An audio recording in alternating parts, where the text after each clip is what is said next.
Like to take a moment and welcome everybody back to another fabulous episode of The Night's Pub. Broadcasting to you live from thenightspub.net and also shoutcast when you log on to our website at www.thenightspub.net. The little radio at top, just press the play button to listen to the live broadcast. But I must warn you, and I've had a few emails, and I want to apologize if there's been any confusion to any of our audience. We only use the radio up at the top of the page when we do live interviews or when we broadcast live. And the reason being is since we have so many forums and so many venues that we get our show out to that can be listened to, not only from the website, but also from like SoundCloud and Spreaker and Podomatic and iTunes and such. We just thought, and also broadcast, I mean, you can listen right from the website. We just thought it wasn't necessary to have a rebroadcast server in the studio. So we took that down and just, just for future reference, that radio is only available when we do a live broadcast. Now, if for whatever reason you can't stop by the website, you can always listen to us at Shoutcast. Go to www.shoutcast.com, go to the search button, and then search for The Night's Pub. That is the space Nights, KNIGHTS space pub. And hit search, and it will bring you to our stream. Press play, and you can join us and listen live.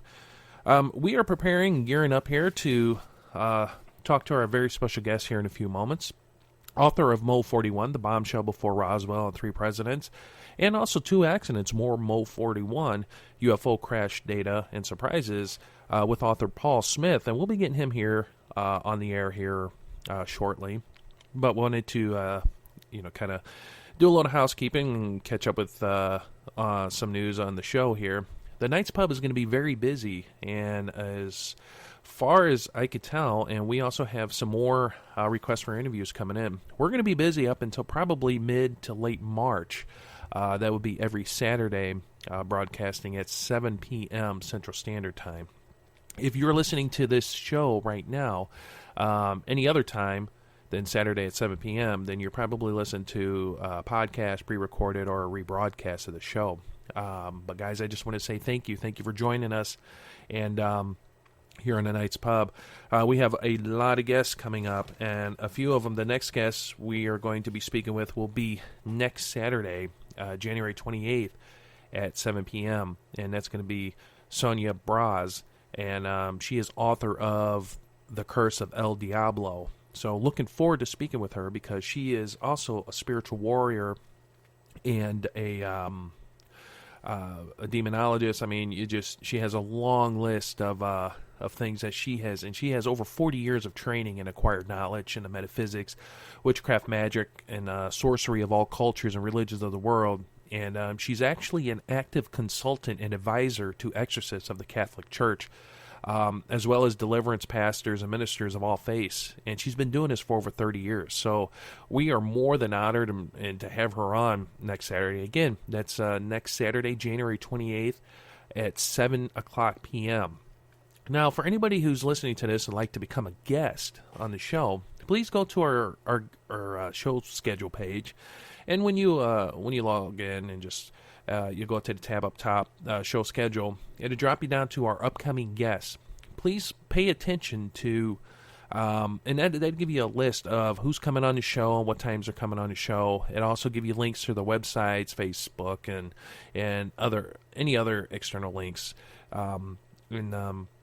Also, our show number is 636-487-4258. Usually, once we have a live show, we'll take incoming phone calls.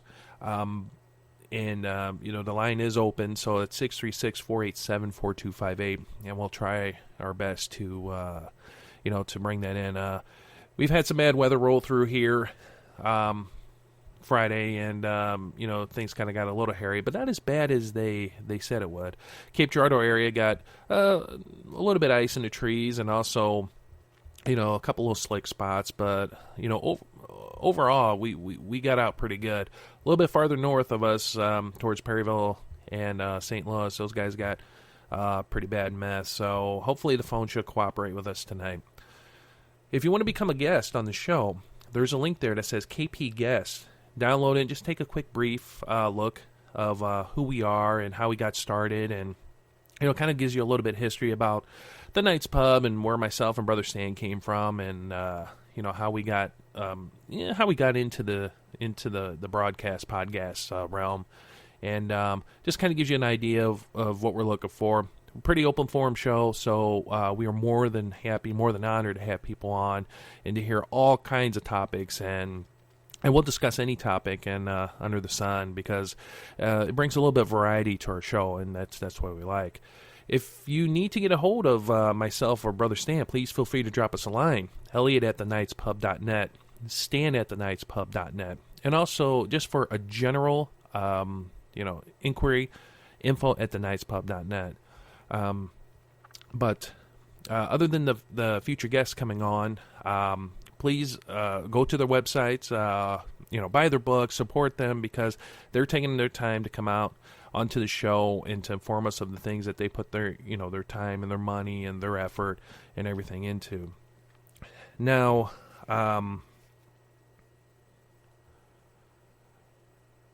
wanted to say thank you to the people that have picked up and rebroadcast. We're actually being rebroadcast in England and also in Sweden.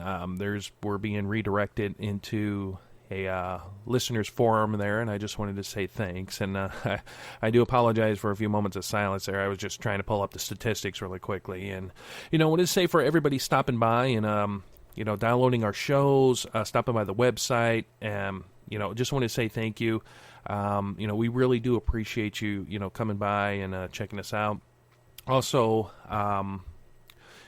just wanted to say that we are more than happy to have listeners' comments come in, and the emails and the voicemails, and also if anybody wants to call the show 636-487-4258 during non live time, of course, you feel free to leave a voicemail. That's a phone number that we don't monitor unless we're doing a live broadcast, but we love to hear from you, so please feel free to stop on by.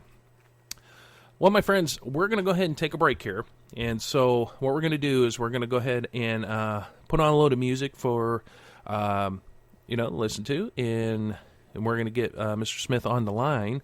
And then we're looking forward to hearing what he has to say. So enjoy the music, and we'll be right back.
Welcome back, and thank you for joining us here at the Knights Pub, www.thenightspub.net.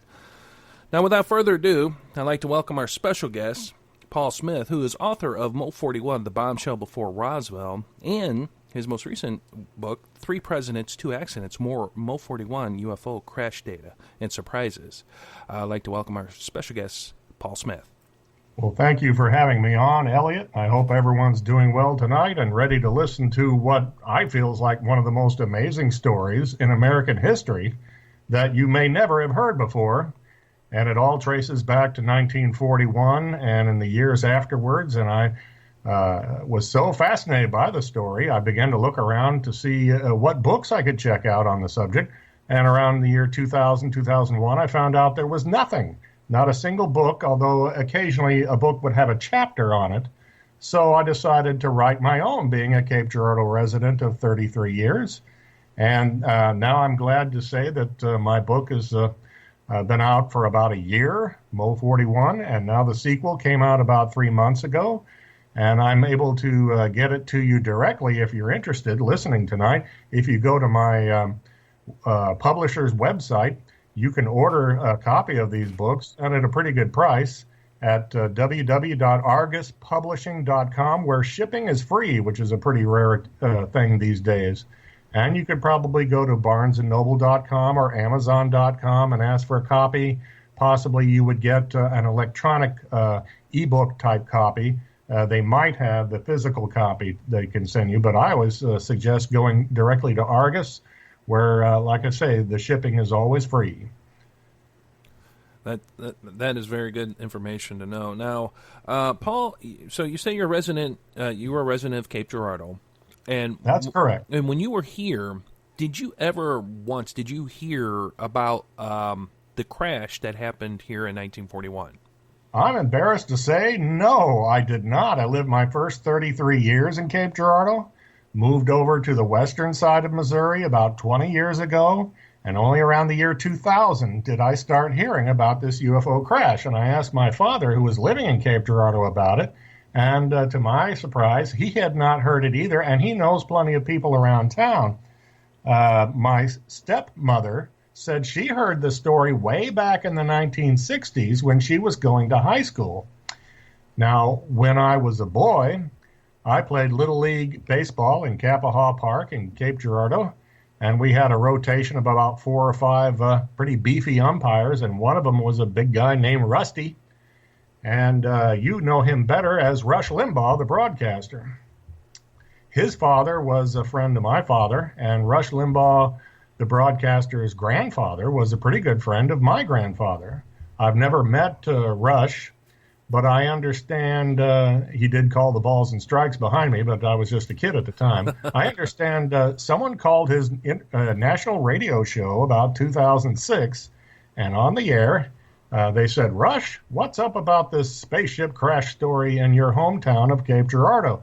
And instead of dismissing this guy and saying, "Oh, I don't want to hear this kooky nonsense, get out of here," he said, "There's more to this story than you might think." And he moved on to the next caller.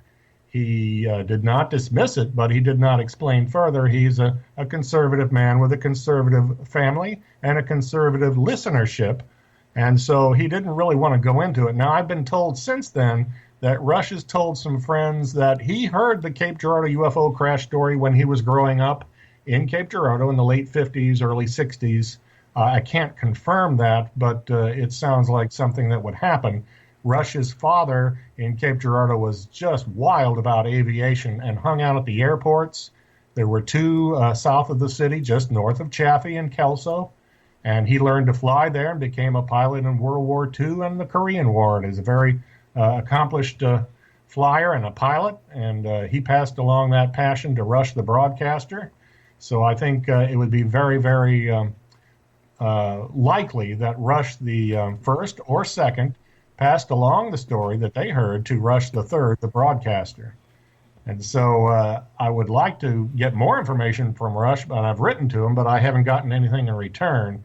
He is a busy man and with his own life, but I understand that a couple of sources in Chaffee have told me they heard about the crash when it happened. This one woman who's just passed on this summer told me she heard about the crash when she was about 10 years old. She remembers the adults in the Chaffee area talking excitedly about this, what they call, quote, little outer spaceship, and that there were, quote, little people on board that were found dead in a farm between Chaffee and Cape Girardeau. And she said, we did not use the terms extraterrestrial or ET or flying saucer. Those were all in the future from 1941. Those were not in vogue back then. So that gave her story credibility. She would have no reason to lie. But for the main part, the American public did not learn about this story until a woman stepped forward in the 1990s with a family tale of how her grandfather, Reverend William Huffman, was called out to the crash site and saw everything and told his family just what happened. And if you like, I could pick things up from there. Absolutely. In 1941, Reverend Huffman lived on North Main Street in Cape Girardeau near what we call the Red Star Baptist Church. Back in those days, it was the Red Star Baptist Tabernacle. It was destroyed in a 1949 tornado, and it was rebuilt as a brick church. But anyway, Reverend Huffman came home one night near midnight, pale and shaken, and the family asked, what's going on? Where have you been? And why do you look like you're at death's door? And he answered, I'm going to tell you this story once, and then I'm never going to tell you again. And he apparently lived up to that word. He told his wife and his 2 sons exactly what happened. He said, do you know that phone call that came in earlier this evening? That was an associate of the Cape Girardeau Police Department. They called me in to go to what they thought was an airplane crash. So I agreed to go, thinking people would need spiritual comfort, he said. Reverend Huffman went with this police associate, who I feel is likely the Cape Girardeau Justice of the Peace, who happened to live, according to my research, I found out, right across the street. And all the Justice of the Peace would have to do is look out his window and see Reverend Huffman home with his family, probably Saturday night, April 12th, that's my best guesstimate, 1941, about 3 weeks before the birth of Reverend Huffman's granddaughter in Cape Girardeau. So Reverend Huffman went out to this crash site with the policeman in an unmarked type car, and they saw the flames and they saw the smoke and the fire, and the fire department and the police department were there. And when they arrived, they parked in the street and walked about a quarter mile into this field north of Chaffee, probably a bit north and slightly west of Kelso, south of Cape Girardeau. And they found something that astonished and shook them for the rest of their lives. It was not the fuselage of a cylindrical airplane, an airliner. It was a round metal craft that had broken open. And inside, Reverend Huffman said, I got me a big peek. I saw the small metal chairs, couple of chairs or seats, like for children, and a kind of dashboard with dials and perhaps gauges.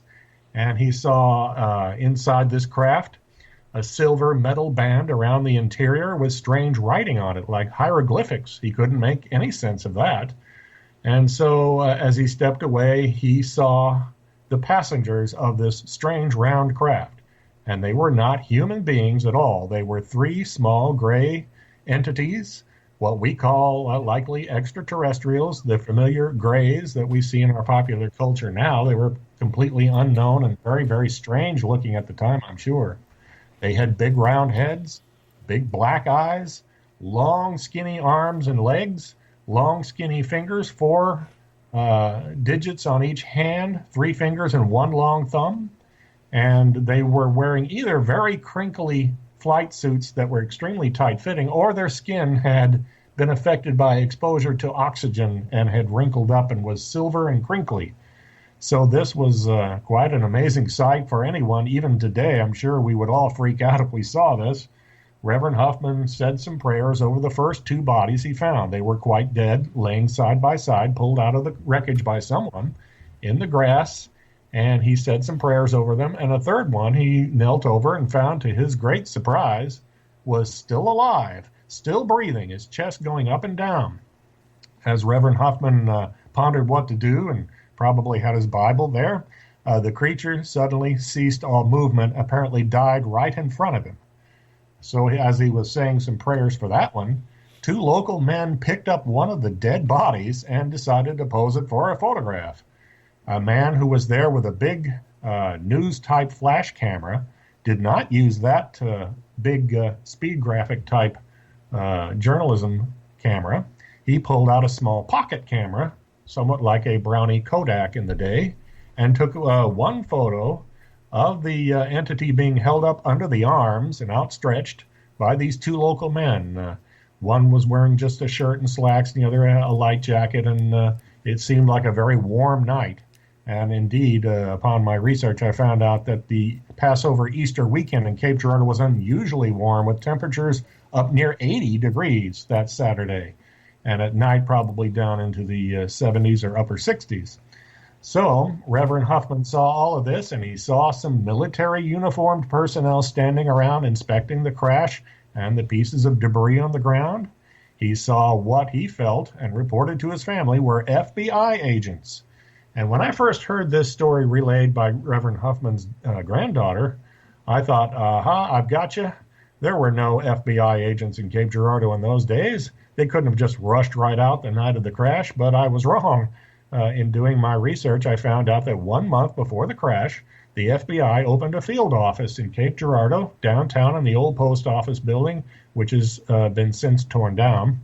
But the FBI was in the area, according to this news article, with agents investigating spy rings and sabotage in the days before America joined the World War II effort to fight the Nazi Germany. Cape Girardeau had a very substantial German population back in the 40s, and I think they still do. They had the occasional church service in German. There were so many German Americans. And in those days, maybe just a small, tiny handful were sympathetic to Adolf Hitler and his Nazi regime. So the FBI knew they had to scoot on out to this, what they thought was going to be an airplane crash and turn out to be a extraterrestrial crash, and keep this story covered up as best they could. But Reverend Huffman found out that was nothing compared to what was coming. It was the United States Army. They showed up pretty quickly by like 9:30, 10 o'clock, and surrounded the place and hemmed everyone in and told Reverend Huffman specifically, you did not see this. This never happened. This is a matter of national security. You're never to speak of this for the rest of your life. And so he hustled on out of there within an hour or so and drove back into town with his policeman friend and promptly broke that oath by telling his family just what he had seen. And he was so shaken that once again, he kept his mouth shut for the rest of his life. However, according to Reverend Huffman's granddaughter, the photographer who took this amazing picture of the alien being propped up popped by the Huffman home on North Main Street and said, I've got a copy of this picture. I want you to have a copy. And he handed a photograph of the alien to Reverend Huffman, and then he got on out of there. According to Reverend Huffman and his family, this photographer was most nervous, and a lot of people in town were very nervous about talking about the crash and being overheard by others discussing this amazing event. There was almost an atmosphere of fear or paranoia amongst some people. So Reverend Huffman was actually not too thrilled to get this photograph, and he tucked it away. Actually, he gave it to his son to tuck away, and he did in the family home. So now the family, a few years later, moved to Oklahoma, and then eventually, by the early 50s, settled in a small town in Kansas. At that time, they were talking to a neighbor who had been in Army intelligence during the war. And they mentioned how they've got a picture of an extraterrestrial or an outer space person. And this gentleman who was in the Army and in the intelligence unit asked to see it. And he said, I'm familiar with photography, and I'll look this over carefully and check with a friend of mine, and I'll get it back to you. The man disappeared. He took the photograph. He left town, and they never saw this valuable piece of evidence again.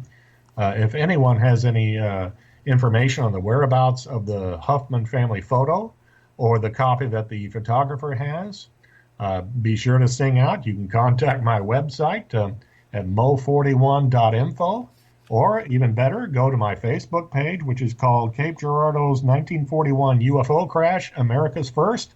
I've gotten plenty of tips and information from people who have read my book and heard my story, and they've given me some juicy nuggets, and I had so much information left over, in addition to this, that I created my second book, and it came out in late October. The first one, I was quite startled but surprised to see Mo 41, The Bombshell Before Roswell, was featured on the History Channel this past summer, shown on the air on the TV show Ancient Aliens, which covered the Cape Girardeau crash for about 2 or 3 minutes. And they showed the cover of my book. I've never seen anyone's book shown like this. So they did not tell me in advance, and I was quite startled to see this when I was watching the show. That's now with the you were talking about the paranoia that was in Cape at that time. Why the cover up? I mean, why what do you believe would be gained with all the secrecy and all the silence? To trace this down a little bit, the sheriff of Cape Girardeau was named Reuben Shoddy. He was from Jackson, Missouri. That was the county seat, and still is, I believe. And his brother was Ben Shoddy, who was part of a Sykeston Army Air Corps training program.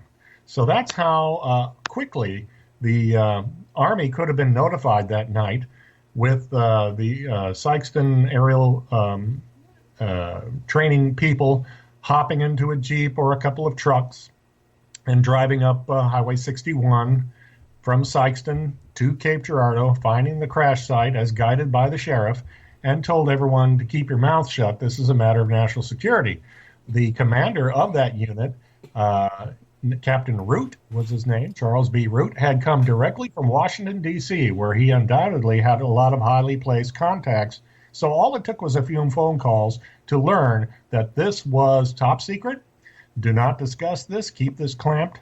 And work with the FBI probably if you have to keep it covered up. We don't want America's enemies to find out about this potential secret weapon, this amazing event that we've got. We've got to keep the lid on this story from, let's say, Nazi sympathizers or saboteurs or spies that were actually in the Cape Girardeau area. Now, that leads us to an interesting story. A few years ago, a man came forward and said his grandfather, named Walter Reynolds, was a Cape Girardeau fireman. And on his deathbed, ill with cancer, Fireman Reynolds said, "You know that story about the 1941 Cape Girardeau UFO crash? Well, that story is true. I should know. I was there. I was helping to put out the fire.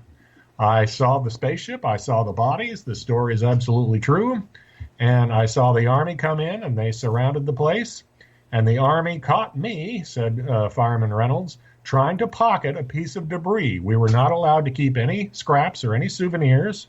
All the photographic film was taken from reporters and likely their notes. And the Army caught him trying to pocket this metallic debris, and they got angry and they forced him to give it back, and then they booted him out of the crash site." And Fireman Reynolds said that in the aftermath, his phone was tapped, and he was being watched around town.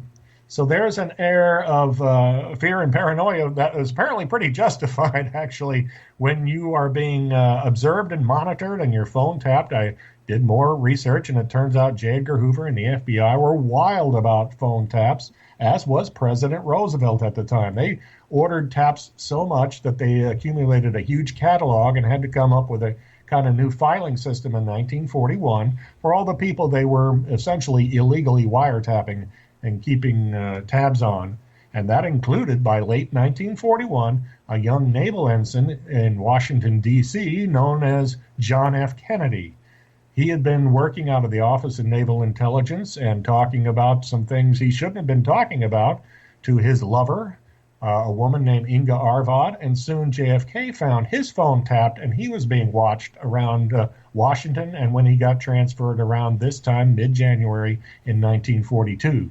So we don't know for sure that JFK knew about the 41 crash, but it's very possible. and it would have been something really juicy to impress your friends with or your girlfriend. So it gives you an example of how people would have been afraid, as maybe word of this leak, that you could be wiretapped and monitored or even followed around Cape Girardeau in 41. And another factor was Cape Girardeau was the home of a National Guard reserve where many local citizens were part of the Army and probably asked to keep an eye on what's going on in town. Have you heard anything? And so that lent probably more mild paranoia about who's watching who and who's talking about who. It's also very interesting to learn that Missouri's 1941 Democratic Senator Harry S. Truman lived in Cape Girardeau in 1906 and trained at that National Guard armory. Harry was in Washington, D.C. on the night of the crash and having some very mysterious pains in his abdomen, his chest area, and his wife was very worried. They were up late that night, and it turns out that they felt it was likely gallstones, but they were never quite sure why he was having these very strange pains at the exact time I felt of the crash. I don't know, but the following Monday morning, Harry was conducting military defense funding investigations and hearings involving top brass from the United States Army, and including General George Marshall. And why is that significant? Well, General Marshall was FDR's top Army executive. He was chief of staff of the Army, and he would have been someone you would have called directly that night. And I did some research and found out that General Marshall was on an Army camp tour of the American South during the time of the crash, and his itinerary stops abruptly on that Saturday night. He was scheduled to fly to Fort Benning, Georgia the next day, and the itinerary for those stops is not checked off, and something happened, obviously. Something kept him from going through his routine inspections of these Army bases.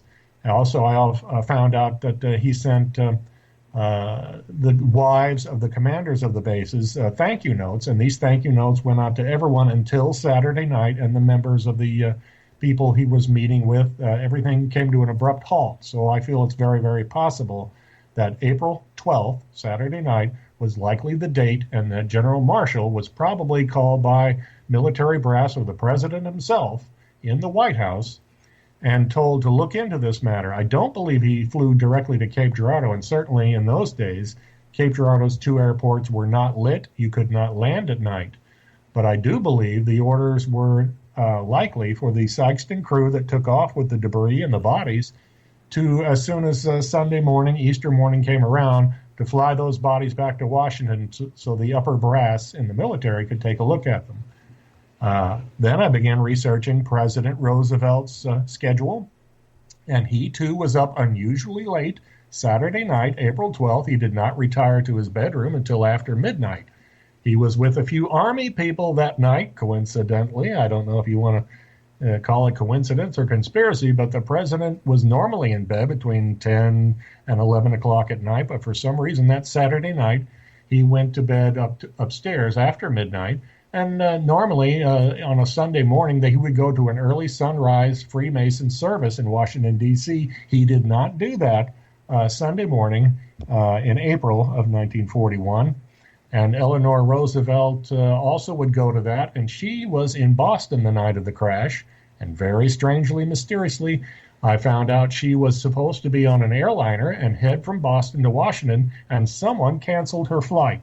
They forced her to get her luggage off the plane with her entourage and go across Boston, go to the train station, buy some tickets, and get on and take the train all the way down the East Coast as if she had been grounded and kept from the air on purpose, which I think would be a very normal reaction if you're the commander-in-chief and you want to keep this story under wraps and you're not sure what's going on. Is it our airwaves or rather our air space safe?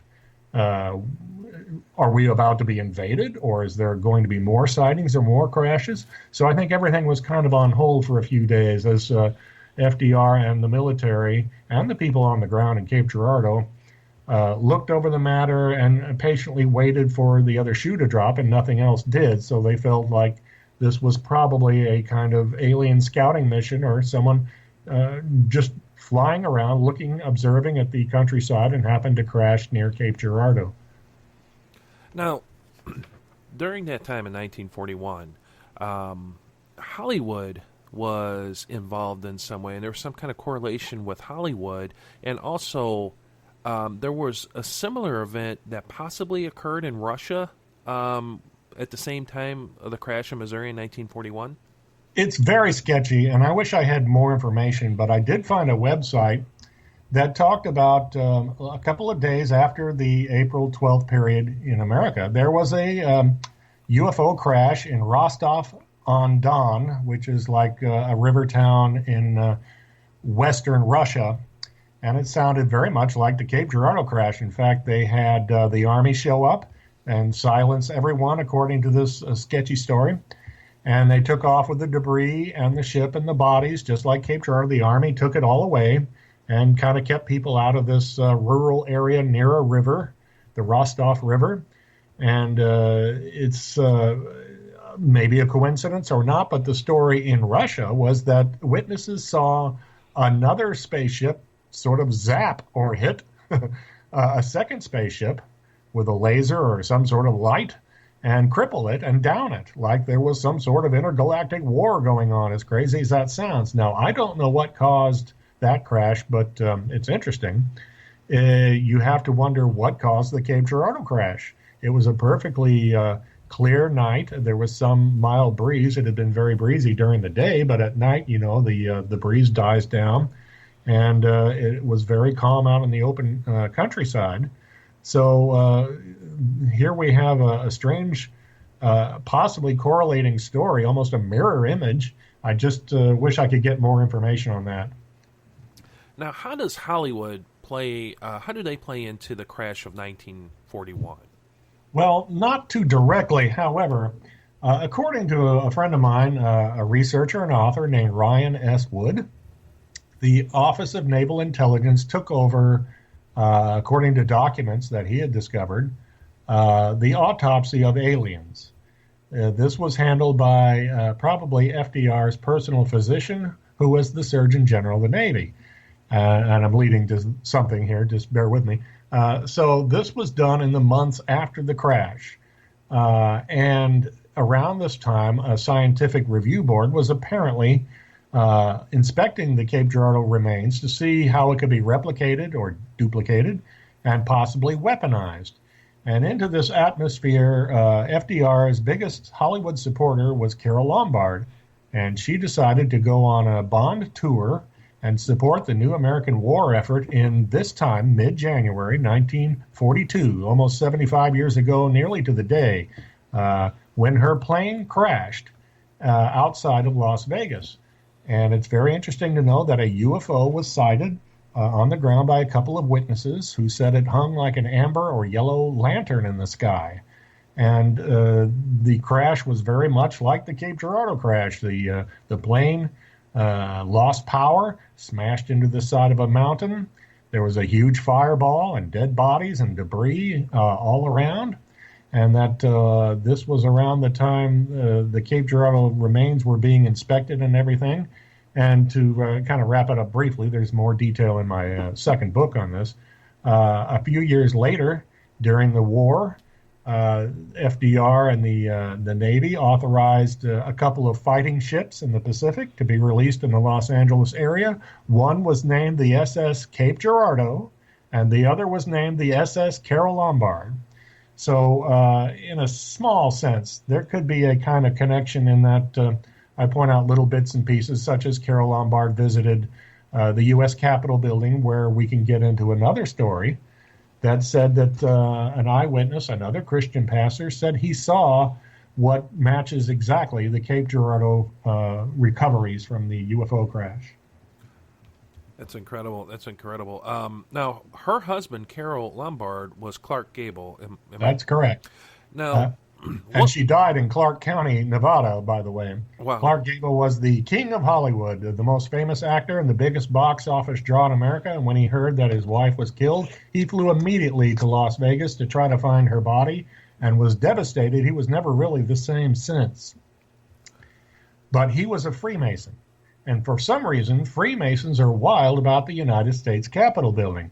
Franklin Roosevelt was a Freemason, and in the time before, just before the Cape Girardeau crash, Carol Lombard and Clark Gable went to the White House, visited with President Roosevelt and his family, and then they took in a tour of the U.S. Capitol building. It was around Christmas time, so there was no one around. Whether they went down to the basement or sub-basement of the Capitol, I don't know. But Freemasons are just wild about the Capitol building. To this day, they featured on the cover of their literature. Now, in the early 40s, a reverend from Ohio, Reverend Turner Holt, told his two daughters that he was in Washington and his cousin, Cordell Hull, FDR's Secretary of State, took him downstairs at the Capitol building. And he said, "What are we going here for?" And he said, "You'll see." And he took him down to a sub-basement storeroom, a locked area, where he opened the door and showed off a crashed round spaceship, cracked open. It had been cut into some sections in order to fit it into the room. There was a box of debris, and there were 3 small gray alien bodies kept in glass jars swimming in what appeared to be formaldehyde, and their description was exactly like the Cape Girardeau crash. Now, they estimate this could have been the spring of 41. It's still a little sketchy, the precise date that this event occurred, but it seems a bit ludicrous at first to say, well, there were aliens kept underneath the Capitol building. Come on, even I was skeptical when I first heard this story. But you have to remember, in 1941, there was no NSA or CIA or Defense Intelligence. There wasn't even a Pentagon or a national laboratory. FDR was in charge. He was wild about the Capitol building. He'd been there 3 times in 1941. And he had given a couple of speeches there earlier in the year. And he was involved with the Capitol architect in designing an effort to fight legislation to change the nature of some aspect of the Capitol building. So it makes more and more sense that the Cape Girardeau recoveries, not knowing if they were safe to store anywhere else, were tucked into this special room underneath the Capitol, which, as I mentioned, so many Freemasons in those days were in positions of power, like Harry S. Truman was the Freemason Grand Master Mason of the state of Missouri. He was a powerful man in the Senate side. The Speaker of the House was a Freemason, Sam Rayburn. The Vice President, Henry Wallace, was a huge Freemason, 33rd degree, and he kept an office in the U.S. Capitol building. So Freemasons were in and out of there, and they had themselves quite a secret. And it's interesting to learn that in Cape Girardeau, one of the leading Freemasons is Rush Limbaugh I. And so was the mayor of Cape Girardeau. Hinkle Statler was his name. And a Cape Girardeau policeman, I found out, Fritz Schneider, who may well have been at the crash site, was a Freemason. And what do Freemasons do? They are a secret society that do secret things and keep juicy secrets. So I've been unable to pin down precisely that this information was kept hushed up from the federal level to the state level to the Cape Girardeau level, but it all makes sense now that it would be tucked away by people with Freemason leanings, and they would work together to keep this quiet. The president himself was an ardent Freemason, and if he was going to store the Cape Girardeau finds anywhere, well, he couldn't take it to the White House. They had no sub-basement or underground shelter.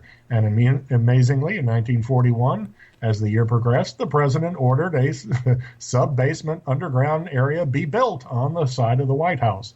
So I doubt if the Cape Girardeau recoveries were taken there, but I believe it is very possible that they were placed in this underground room. And it's interesting to note that in the spring of 2016, I was watching 60 Minutes, and the program was about this report on 9/11 that had just been released from a special underground vaulted room in the U.S. Capitol, and they showed the doorway to this special sub-basement room on national television on 60 Minutes. So it really does exist, and they may have actually shown the real site where the Cape Girardeau recoveries were stored. I don't know for sure, but the pieces fit together logically without a lot of wild conspiracy conjecture. Now, with all the secrecy and all the secrets and, everyone kind of keeping this hush-hush, with the Freedom of Information Act, how reliable do you think that these disclosures and the information that is available to the public, especially concerning the crash of 41, if it's there, intact, or a lot of these other things that have been going on, especially like with Carol's plane crash and all the significant events that led up or that happened around that time period? FBI reports and the entire crash report for Carol Lombard were hushed up, the FBI reports anyway. For 40 years, they were kept from the American public. And when they were released, they were heavily redacted. So there's a lot of juicy information the FBI collected at the time about this UFO that was in the vicinity of Carol's flight and that may well have caused her to crash. Her plane and 21 others died that day, 75 years ago. And so that's an example of how it could be hushed up. And an author a few years ago went about trying to find the full file on the Carol Lombard crash and was promised that he would get it by some government people. And there was a lot of red tape and rigmarole, and they finally told him, you can't have it. So even today, this is kept hushed up. I doubt if there's much paperwork remaining on the Cape Girardeau crash, but Ryan S. Wood, the very fine researcher who has a very fine website called www.majesticdocuments.com. I highly recommend you go there, all of your listeners, and look it up. You can see real documents talking about spaceship crash recoveries that the American military undertook in secret, and it mentions FDR's memo on the Non-Terrestrial Science and Technology Committee looking into a certain recovery that they had absconded with. That was dated around 1942, I believe, so it couldn't have been about anything other than Cape Girardeau.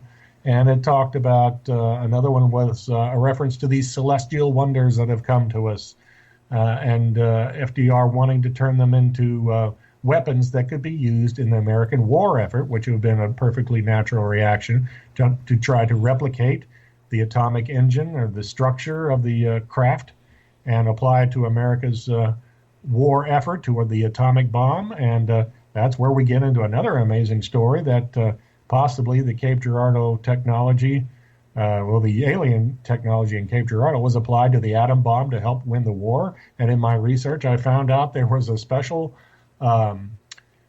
factory for making a part of the atom bomb in downtown Cape Girardeau in the upstairs of what then was the Ford Groves auto dealership. Today it is a Nip Kelly building downtown, and it would have been right next door to the Cape Girardeau Freemason Lodge. So a lot of these strange things come together very interestingly. The more you learn, the more eerie and exciting the whole story is. I've been trying to contact a television producer, see if I can get it turned into a documentary like you see on Ancient Aliens or Hunting Hitler or something of that nature. I'd like to get it into the hands of a motion picture producer, but I have not been able to do so yet. It's a terrific story waiting to be told in a blockbuster movie someday, I hope. Now, obviously, Paul, something important has happened here concerning especially the crash and, the way things were handled, because a lot of people have went to extraordinary measures to keep this silent. For example, and please correct me if I'm wrong, Harry Truman had a meeting with, I guess, the paper, the Missourian, the editors, I believe, concerning, I guess, some of this, if I'm not mistaken. You are not mistaken, sir. Here's another juicy tidbit. The editor of the paper went to Washington, D.C., and was Harry Truman's special guest in the White House twice during his administration. And then in the 1960s, Harry Truman came back to Cape Girardeau and was a special guest in the office of the editor of the Missourian, or the owner of the paper. Mr. Fred Nader was his name. And at that time, it was reported that the mayor and other local big shots and their aides and other reporters showed up, and they were all hustled out of the editor's office. And Harry said, we want to talk in private about something. and they got everyone, kicked them out of the office. And when they emerged, they refused to speak about the secret subject they were talking. They went to this day, nobody knows what Harry and Fred Nader were discussing. This happened twice in the early 60s when Harry Truman came to town. What do you think it was that was so secret that they could not talk about it to anyone later, that they had to kick everyone out of the office? Could it be the 1941 story that the Missourian editor, who was there at the time, or the owner, was willing to sit on the story and keep it clamped down and not report it as the government asked? So that would certainly be an answer, although, once again, this would be speculative, but not unreasonably so. Where do you think, and you had mentioned that the crash and also the bodies were stored in Washington for some time. Where do you think those are currently stored now? That's a very good question. Where is it today? I don't know. I honestly have no idea. I do believe that after the heat died down and they discovered we're not in any danger, that the president had his scientific team look at them, probably at Fort Belvoir in Washington, where they had some offices for the very scientists who happened to show up just days after the crash in the Oval Office talking to FDR, according to the records I researched. His name was Dr. Vannevar Bush, and his name is all over these documents that Ryan Wood has collected on UFO crashes and what the government knew. So this hangs together very nicely. What happened to the bodies after an initial autopsy, and what happened to the crash debris and to the chassis or fuselage of the ship, I don't know. It could be still in a lab being examined to this day, for all I know. It's a very great mystery. I'd sure like to learn more. If anyone has an inside scoop, anyone who has some data from their family or a diary or a picture or a family tale they'd like to pass along, be sure to contact me, as I mentioned, at my Facebook page or on my website, mo41.info. Yeah, and we have links up to those to everyone. So Oh, please, thank you. yeah, we do. And again, Paul, this is just very interesting. Through your since you've written your books, have you ever been contacted by someone who someone anonymously who says that they've been contacted in this region, with alien contact or abduction or just anything of that nature that is presided in this area? I've gotten a number of people who have secondhand stories, but no one firsthand, like I've been abducted or I saw this strange UFO land. Just real quick, a gentleman contacted me through email and told me about his Uncle Howard in Cape Girardeau, who swears up and down, he did at the time, and other family members confirm, that he saw a UFO come down and land near Bloomfield Road near Houck Woods in 1946, 5 years after the crash. He said that extraterrestrials stepped out of this ship and looked around, and a crowd gathered out on Bloomfield Road to look at this, and so many people showed up to stare at these entities that the police were called. And the police told them, don't go near them, let them go about their business. And the entities got back in their ship after about 20 minutes, and it hovered in space or just above the ground and then took off into space suddenly. Now, I don't know if that story is true, but that's an example of someone coming forward to tell a tale that they swear up and down is quite true. And this leads to another story where someone has told me there's an esteemed family in Cape Girardeau, lived near Houck Woods, who had a property at the time, and their parents told them some of the debris from the 1941 crash came spinning off and landed in their yard, which is an amazing story. And I tried to contact these two gentlemen who are the sons of the parents, who I believe are passed on now, and they do not care to elaborate on this claim. They won't talk about it one way or the other. They're a very conservative, well-thought-of family, and they figured they've said enough. But it makes sense now. If you hear this 1946 story, it makes you wonder, did the aliens come back looking for some particle of the crash or some aspect of what happened years before, looking around in the area of either the first crash site or more closely the supposed secondary crash site? It's a whopper of a tale, and it needs to be told. If I could just get Steven Spielberg's attention. He married Kate Capshaw, who lived in Chaffee for a number of years, and she had a daughter by her first husband. The the son of the mayor of Chaffee. And so I think Steven Spielberg likely came to Cape Girardeau, perhaps even used the airport, may have been driven right past the story of the century, only he didn't know it. And I think if I could get his attention, he would be very interested in this tale, possibly for a movie. I just don't have any pull in that department.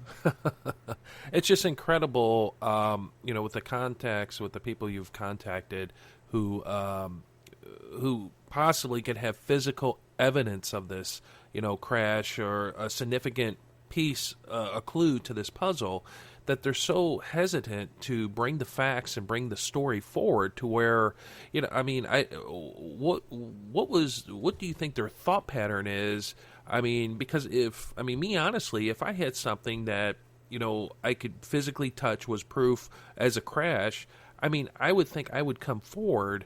I know I would come forward with the evidence to prove, like, hey, this stuff is real. Because, and you understand, and I'm sure you've run into people since you've wrote your books and research and everything, where, as soon as you say aliens or UFOs or, anything strange in the sky, they immediately give you that look, like, you've missed your next dose of meds, or, you escaped from, right. a mental institution. No one wants to be something. thought of as kook. And I'm sure conservative people to this day who may know something about the story are still sitting on it. But others have only sketchy secondhand stories. There was one topics forum on the Cape Girardeau crash, and a man said he talked to the owner of the property who found bits of metal in the soil when he dug himself a cistern, a kind of well, or in the soil after the crash. He was not told about the spaceship crash. And he said that this strange metal couldn't be bent or folded or creased permanently, and it couldn't be cut. He couldn't get the darn stuff to rip or cut apart, and it had some unusual logos or symbols on them, and he stored them in his barn for many years. And this man who talked to the old gentleman said he won't tell me what he's done with it. So there could be physical evidence still to this day in someone's safety deposit box or in a box in an attic somewhere. And there are folks who either don't want to talk about the crash or just don't know about it. Let's say your family members knew about it way back when. Well, that was 75 years ago. And not only are eyewitnesses deceased, but in many cases, the children of eyewitnesses who could have known something are now deceased. So the story is fading, and we need to grasp at anything that's out there to help prove it and back up what could be the story of the century or even the millennium.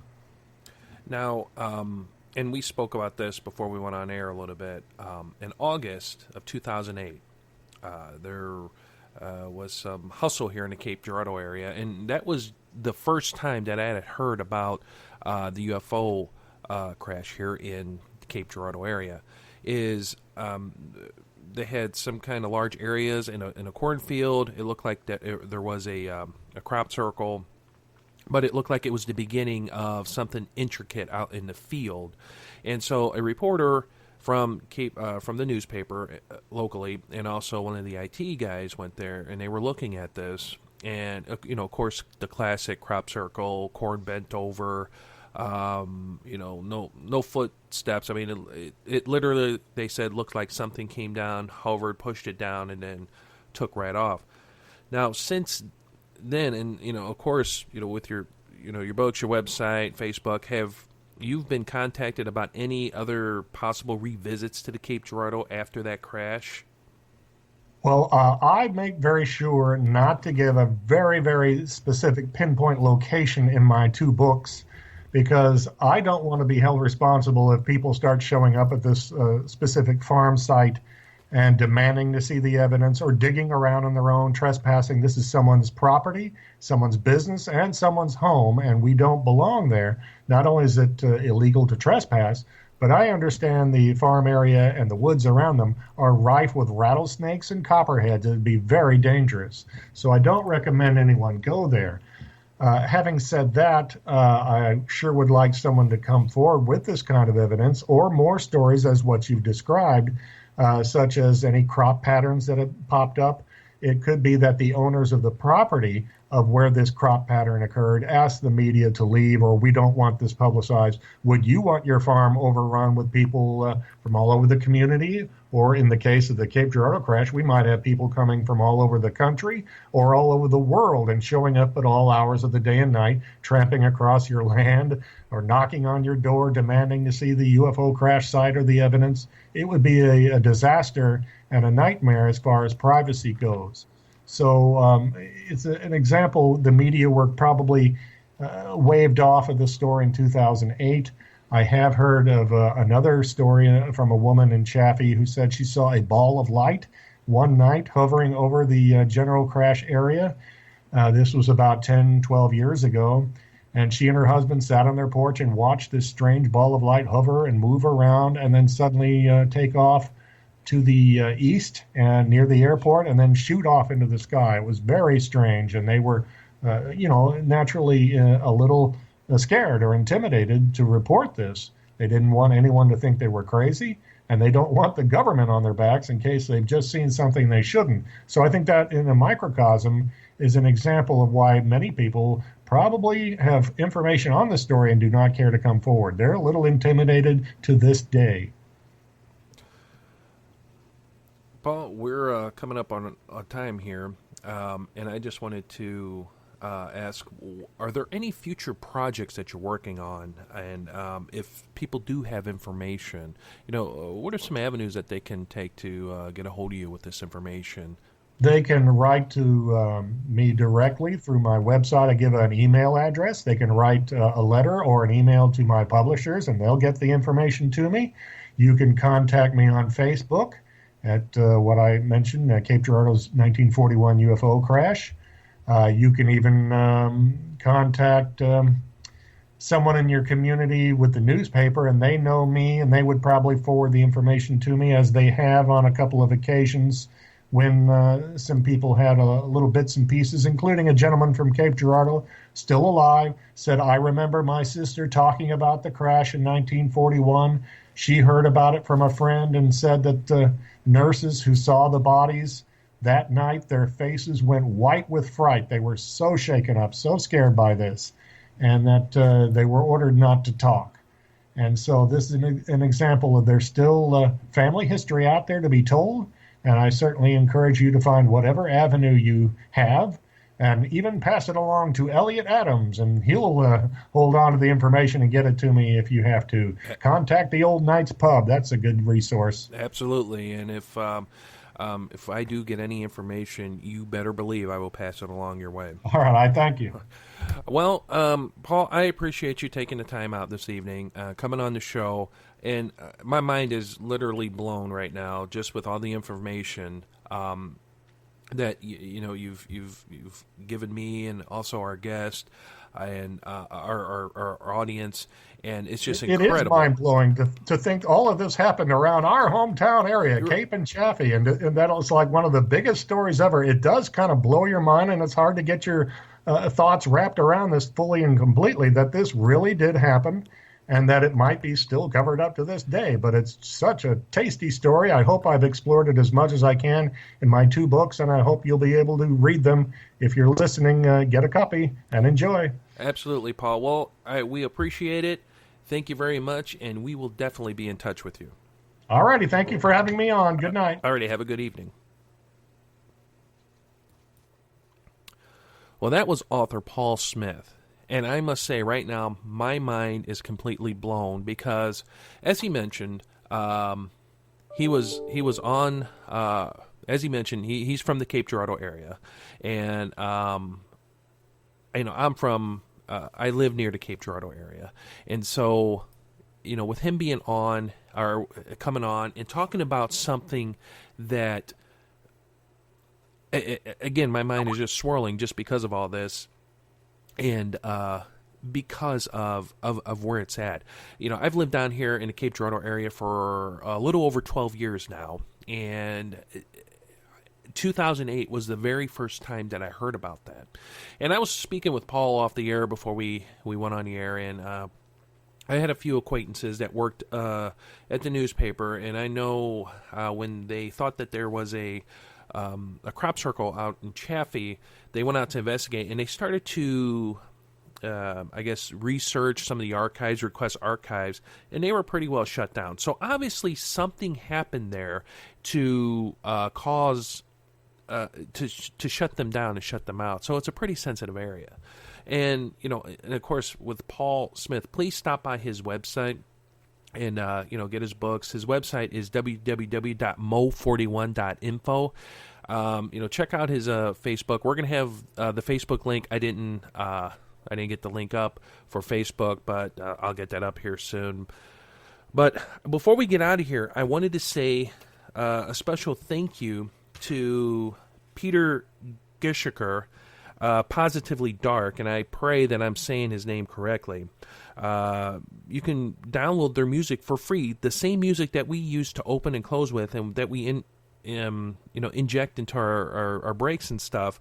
Positively Dark, you can go to music.geshiker.com and download them for free. And we truly do appreciate it, Peter, that you allowed us to use the music for our shows. Well, my friends, please stop by thenightspub.net. Check out the show schedule. We have interesting interviews coming up, and we're looking forward to them, and we're looking forward to having our future guest on. Again, thank you, Paul, for taking the time out to come on the Night's Pub and to just basically blow our mind with the information about our hometown, our Cape Girardeau here. So until then, my friends, take care of one another, love one another, and pray for one another, and don't stop praying. And we'll catch you the next time down at the pub.